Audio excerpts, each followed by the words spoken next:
අනිකට මම හඳුනා දෙන්න බලාපොරොත්තු වන පුද්ගලයාත් ඒ වගේම සුවිශේෂ පුද්ගලයෙක් ශ්‍රී ලංකාවේ ක්‍රිකට් පිළිබඳව කතා බහ කිරීමේදී විශේෂයෙන්ම වර්තමානයේදී ක්‍රිකට් පාලනයට එහෙම නැත්නම් ක්‍රිකට් පරිපාලනයට පිරිස් සම්බන්ධ වීම පිළිබඳව විවිධ ආකාරයේ මතිමතාන්තර කතා බහ නිතර සාකච්ඡාවට ලක් වෙනවා. සමාජ මාධ්‍ය මේ ගැන බොහොම නොබියව කතා කරනවා.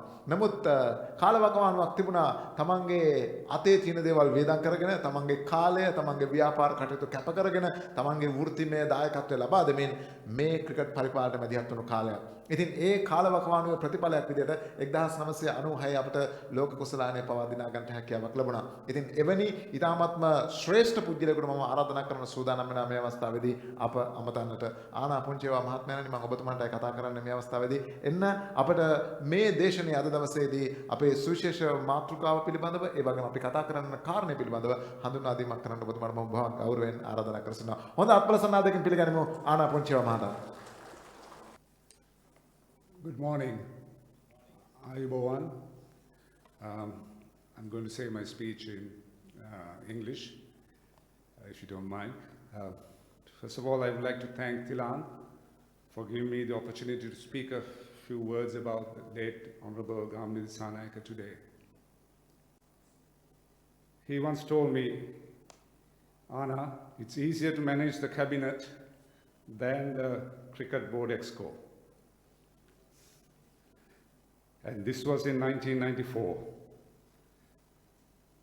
I first met him in London in the mid-1970s, during which time he was practicing law. He was then also one of the youngest members of parliament, sitting in the opposition. At this young age, Gamini was considered a brilliant lawyer.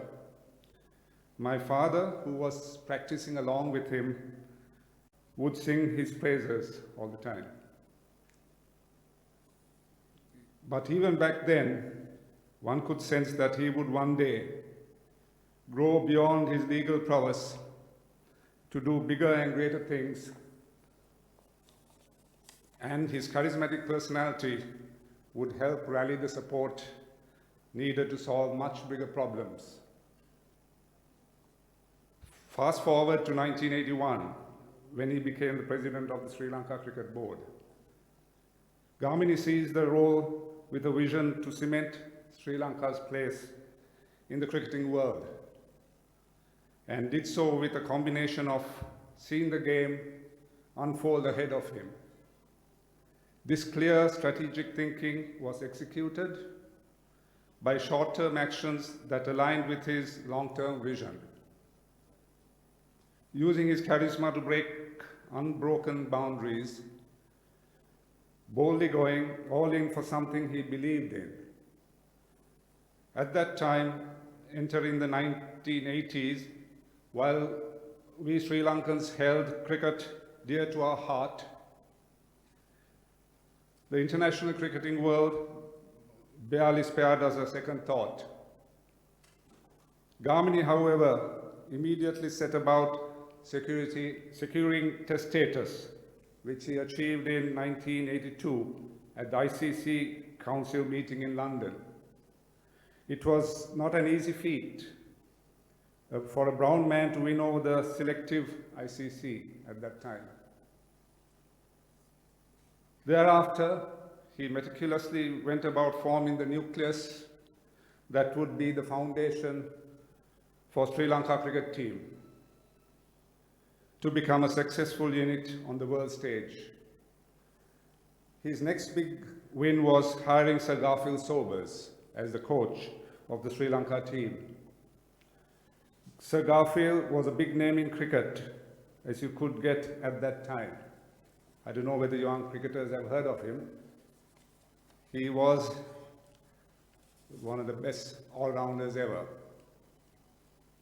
As much as this decision was intended to provide quality training to our team and instill a winning culture, I think Gamini knew that big, bold moves were needed to show beyond any doubt that Sri Lanka was serious about winning on the world stage. Sir Garfield was the best all-round in the world, whose services as a coach came at a huge cost. Combining his trademark determination with his charm and charisma,